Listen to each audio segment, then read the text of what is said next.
नमस्कार। हम अपने राज में दंगा फसाद को फैलने नहीं देंगे और मंदिर वहीं बनाएंगे।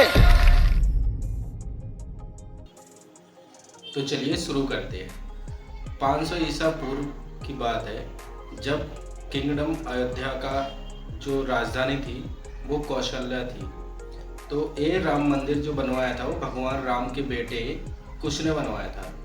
इसके बाद इसकी 44 पीढ़ियों ने इस पर राज किया। इस पे 44 पीढ़ियों ने इनके राज किया और जो इनके लास्ट राजा थे उनका नाम था बेहदबाला महाराज। और इनकी एक दिन मृत्यु हो जाती है और मृत्यु होने के बाद वहाँ पे कोई देख रेख करने के लिए नहीं रहता, तो पूरा मंदिर अस्त व्यस्त हो जाता है और टूट फूट जाता है। अब इसके बाद क्या होता है, 1500 ईसा पूर्व के बाद एक राजा थे विक्रमादित्य, जो घूमते घूमते अयोध्या पहुँच जाते हैं और अयोध्या पहुँच के वहाँ पे कुछ ऋषि मुनि से मिलते हैं। वहाँ पे ऋषि मुनियों से मिल के उनको ऋषि मुनि समझाते हैं कि यहाँ का क्या कैसा कल्चर था, कौन था, क्या था, कैसा राम मंदिर था, यहाँ पे कैसे पहले होता था। तो इससे वो कन्वेंस होके और मोटिवेट होके उन्होंने एक डिसीजन लिया कि चलो हम यहाँ पे आज से राम मंदिर बनाएंगे। फिर उन्होंने इस चीज़ का प्रण लेते हुए उन्होंने राम मंदिर की फिर से स्थापना कराई।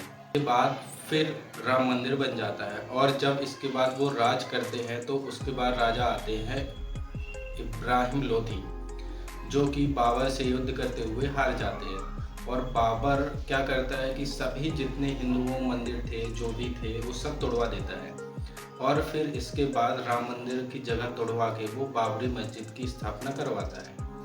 1526 में फिर क्या होता है कि इब्राहिम लोधी होते हैं वो वहाँ पे शासन करने लगते हैं और जब बाबर आता है तो बाबर एक दिन करता है और जब उनका युद्ध होता है तो इब्राहिम लोधी वो युद्ध हार जाते हैं। तो इसके बाद बाबर होता है वो सभी राम मंदिर जो जितने हिंदुओं के मतलब मंदिर होते हैं वो सभी तोड़वा देता है और वहाँ पे स्थापना करती है इस्लामिक धर्म की, जैसे कि मस्जिद, दरगाह, ये सब बनवाता है। सब जगह अलग अलग होती है ये सारी चीज़ें। और इसके बाद जब गवर्नमेंट आती है भारत में, तो ब्रिटिश गवर्नमेंट क्या करती है कि बाबर को हरा देती है और फिर ब्रिटिश गवर्नमेंट का वहाँ पर राज होता है। और जब ब्रिटिश गवर्नमेंट आती है तो कुछ आंदोलनकारी भाई फिर से बोलते हैं कि राम मंदिर, हमारा यहाँ पे राम मंदिर था, ये था, वो था। तो बहुत उस टाइम पे बहुत बवाल होता है। तो इसके बाद ब्रिटिश गवर्नमेंट एक स्टैंड लेती है कि चलो भाई अगर इतना ये बोल रहे हैं तो इसकी जांच पड़ताल कराते हैं। तो इसके बाद 1857 में इसकी जांच होती है। इसका एक ऑफिसर होता है जो वो जांच करता है और इसके बाद की रिपोर्ट में ये निकल के आता है कि यहाँ पर राम मंदिर तो था, लेकिन जो ये मस्जिद बनाई है ये राम मंदिर तोड़ के बनाई है कि नहीं, इस चीज़ का वो क्लियर डिसीजन नहीं देता है। तो फिर वो टॉपिक बना रहता है और इस पर युद्ध चलता रहता है, हिंदू मुस्लिम का ये सारी चीज़ें होती रहती है।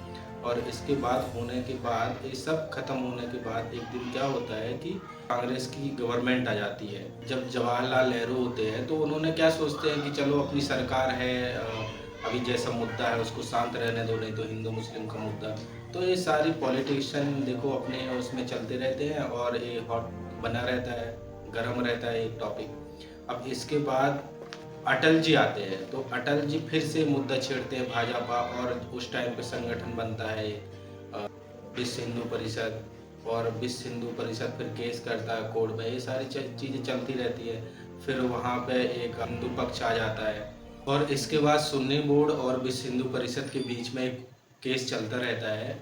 अब इसके बाद फिर क्या होता है कि अटल जी आते हैं, अटल जी ये डिसीजन लेते हैं और फिर कार सेवक का ये चलता रहता है। अब उस टाइम पे यूपी में सरकार होती है कांग्रेस की, तो इसके बाद कांग्रेस स्टैंप लेती है कि नहीं नहीं राम मंदिर यहाँ नहीं बनना चाहिए, नहीं तो फिर मुद्दा जो मुद्दा गर्म होता है तो एक कांग्रेस स्टैंप लेती है कि उस टाइम पे अगर ये भड़काया तो दंगे हो जाएंगे। अब दंगे हो जाएंगे इसलिए कोई भी सरकार उसमें हाथ डालना नहीं चाहती है।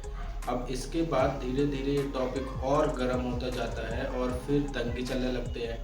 अब दंगे चलने के बाद अब एक दिन कैसा आता है कि उस टाइम पे गवर्नमेंट आ जाती है बीजेपी की गवर्नमेंट आने के बाद क्या होता है वहाँ पे कि अटल जी आते हैं, अटल जी कहते हैं और वाजपेयी जी जाते हैं, तो वाजपेयी जी रथ पे रथ यात्रा निकालते हैं। उस टाइम पे बहुत हंगामा होता है। हंगामा होने के बाद फिर एक बार पूरा संगठन बनता है, कार सेवक जाते हैं और कार सेवक के साथ यूपी से होते हुए अयोध्या पहुंचते हैं।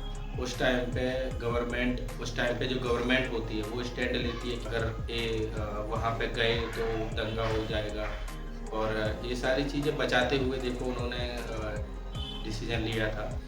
अब इसके बाद वहाँ पे जाके क्या होता है कि बहुत ये मामला बढ़ता है, और मामला बढ़ने के बाद सब हिंदू इकट्ठे होते हैं और कि बाबरी मस्जिद के यहाँ पे सभी कार सेवक इकट्ठे होते हैं और उसका ढांचा गिरा देते हैं।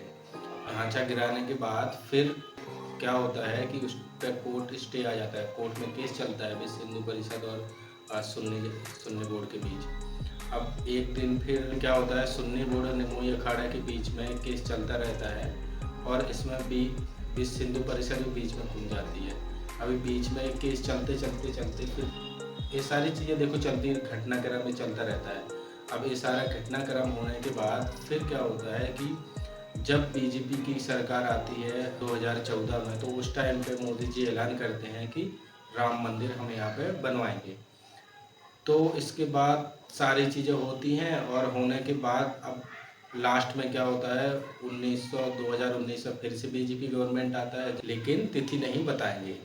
एक सरकार विपक्ष बोल देता है कि राम मंदिर तो बनाओगे लेकिन तिथि कब बताओगे। फिर से यूपी मंदिर वहीं बनाएंगे। हम कहते जी कब बनाओगे, कहते डेट नहीं बताएंगे। में चुनाव होते हैं और फिर से योगी जी अपने जीत के आते हैं, तब वो फिर से नारा देते हैं कि राम मंदिर बनाएंगे और तारीख भी बताएंगे। और भाइयों मैं अब तिथि भी बता रहा हूँ, 22 जनवरी को प्रधानमंत्री जी के कर कमलों से रामलला भव्य राम मंदिर में विराजमान होंगे। और फिर वो तारीख देते हैं 22 जनवरी की, और 22 जनवरी को भव्य राम मंदिर बनके तैयार हो जाता है।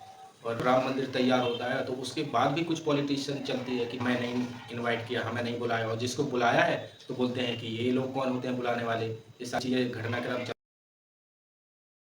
चलता रहता है और अपना राम मंदिर बन के भव्य तैयार हो जाता है। ये अब हम मिलते हैं नेक्स्ट वीडियो में, और ऐसी जानकारी के लिए हमारे चैनल को सब्सक्राइब करें और लाइक करें। धन्यवाद।